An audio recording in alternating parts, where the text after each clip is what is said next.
आज चाहिँ धेरै वर्ष पछाडि धनकुटाको यो सल्लेरी पहिले हामी धनकुटा क्याम्पस पढ्दाखेरि यसो फ्रेस हुने अनि अध्ययनका लागि यतातिर आउने गर्थ्यौँ। आज म धेरै वर्ष चाहिँ लगभग 20 वर्ष पछाडि यो सल्लेरी जङ्गलमा आइपुगेको छु। पहिलेभन्दा धेरै फरक रहेछ। रुखहरू एकदम पातलो भइराखेको रहेछ र यहाँ नजिकै यो कचिडे मार्ग अथवा अहिले पछाडि चाहिँ झमककुमारी मार्ग पनि भन्छन्। यो झमककुमारी मार्ग हुँदै हुँदै यो जङ्गलसँगै यहाँ एउटा विद्यालय पनि छ अनि सँगै यहाँ मन्दिर छ।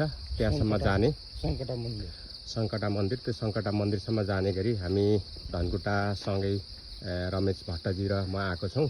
उहाँ सर र म आउँदाखेरि मैले यो देखाउन यहाँलाई लिएर आइराखेको छु अनि एकदमै रमाइलो महसुस गरिराख्नु भएको छ।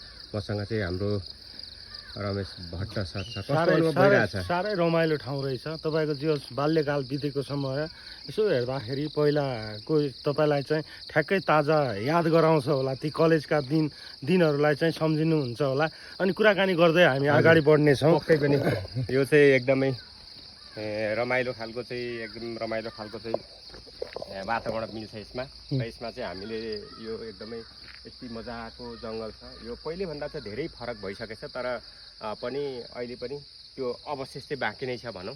र यहाँ चाहिँ एकदम रमाइलो हुन्थ्यो। हामी कलेज पढ्दाखेरि परीक्षाको समयमा चाहिँ विशेष गरेर यो किताब लिएर आउने, एउटा बोतलमा पानी बोक्ने, एउटा झोलामा हाल्ने अनि यहाँ मोहन बिस्कुट भन्ने थियो धनकुटाको एकदमै, अहिले पनि छ। त्यो मोहन बिस्कुट लिएर आउने, त्यो मोहन बिस्कुट खाजाको रूपमा खाने र अनि पढ्ने। मैले ब्याचलरसम्म पढ्दाखेरि लगभग हरेक परीक्षामा चाहिँ यहाँ आएर परीक्षाको तयारी गर्थेँ। तपाईँ तल धनकुटा बजारदेखि पैदल आउँदाखेरि कति जति समय लाग्थ्यो? यो मुख्य बजार चाहिँ बजारमा चाहिँ हाम्रो बसाइ हुन्थ्यो। हजुर। त्यहाँबाट यहाँ आउँदाखेरि पैदल आउँदाखेरि त्यस्तै 5-7 मिनटको बिचमा यहाँ 5-7 मिनटको बिचमा यहाँ आइपुगिन्थ्यो। अनि यहाँ आउने अनि साथीहरू पनि आउँथ्यौँ, एकजना साथी आउँथ्यौँ। अनि तर साथीहरू आए पनि हामी फरक एकैवटा रुखको फेदमा बस्ने अनि अध्ययन गर्ने अनि खाजा टाइममा एक ठाउँ बस्ने, खाजा खाने, रमाइलो गर्ने अनि हामी बेलुका साँझ परेपछि चाहिँ फर्कने गर्थ्यौँ। एकदमै रमाइलो हुन्थ्यो। अहिले पनि त्यो रमाइलो अनुभूति मिलिराखेको छ। Thank you.